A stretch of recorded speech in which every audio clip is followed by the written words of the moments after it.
சிற்றஞ்சிறுகாலே வந்துன்னை சேவித்துன் பொற்றாமரையடியே போற்றும் பொருள் கேளாய்.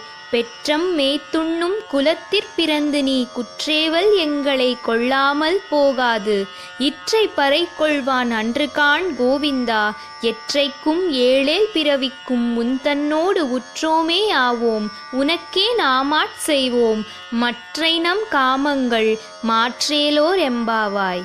வங்கக்கடல் கடைந்த மாதவனை கேசவனை திங்கள் திருமுகத்து சேயிழையார் சென்றிறைஞ்சி அங்கப்பறை கொண்ட ஆற்றை அணிப்புதுவை பைங்கமலத் தன் தெரியல் பட்டர்பிரான் கோதை சொன்ன சங்கத் தமிழ் மாலை 30 தப்பாமே இங்கி பரிசுரைப்பார். ஈரிரண்டு மால்வரை தோள் செங்கண் திருமுகத்து செல்வத் திருமாலால் எங்கும் திருவருள் பெற்று இன்புறுவர் எம்பாவாய்.